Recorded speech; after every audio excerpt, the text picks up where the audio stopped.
Jika kita mengupayakan perubahan dunia batin atau inner world dalam pikiran dan perasaan, lingkungan kita akan mulai memberi kita umpan balik untuk menunjukkan bahwa pikiran kita akan berdampak pada dunia luar atau other world.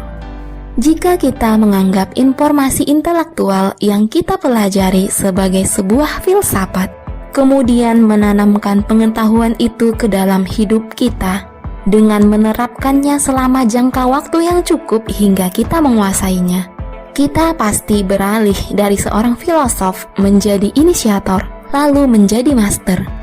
Saya sungguh meminta kamu sejak awal untuk membuka pikiran, sehingga kita dapat membangun langkah demi langkah konsep-konsep yang akan kita berikan pada video-video kita berikutnya.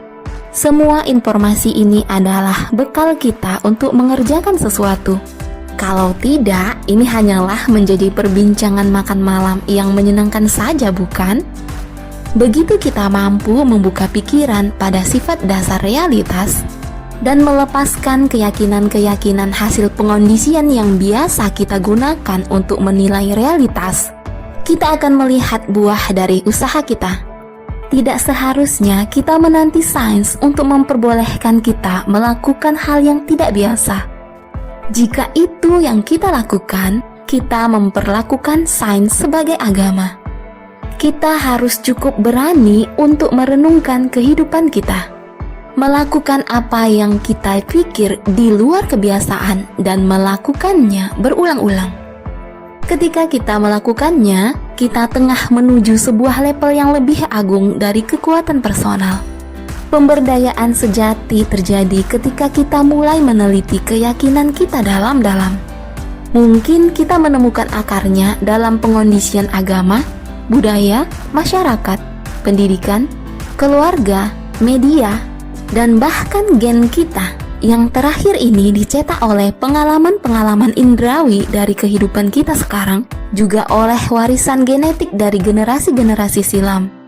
Kemudian kita menimbang ide-ide lama itu, membandingkannya dengan beberapa paradigma baru yang lebih sesuai untuk kita. Waktu terus berubah.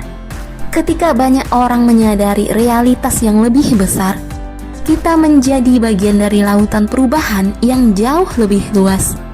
Sistem dan model realitas kita saat ini hancur, dan sekarang saatnya sesuatu yang baru muncul. Dalam segala aspek, model-model kita untuk bidang politik, ekonomi, agama, sains, pendidikan, medis, dan hubungan kita dengan lingkungan semuanya berubah. Melepaskan yang sudah tidak cocok dan merengkuh hal baru terdengar mudah. Namun, sebagian besar hal yang telah kita pelajari dan alami di masa lalu telah menyatu dalam diri biologis kita, dan kita mengenakannya seperti pakaian.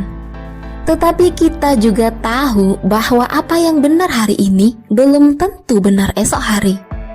Dan ketika kita mulai mempertanyakan persepsi kita tentang atom sebagai bagian yang solid dari materi, realitas dan interaksi kita dengannya gerak maju dari ide dan keyakinan.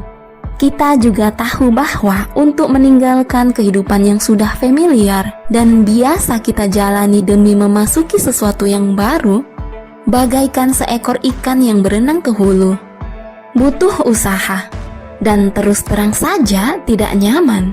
Lebih dari itu, ejekan, tentangan, dan serangan dari orang-orang yang bersikukuh pada apa yang mereka anggap benar akan kita hadapi sepanjang waktu. Siapakah pemberontak yang bersedia menghadapi permusuhan seperti itu? Demi sebuah konsep yang tidak bisa mereka serap dengan panca indera, namun konsep itu hidup dalam pikiran mereka. Berapa kali dalam sejarah, orang-orang yang dianggap menyimpang dan gila kemudian ditindas oleh kaum awam, tetapi ternyata mereka adalah para jenius, orang suci, atau master. Beranikah kamu menjadi individu yang original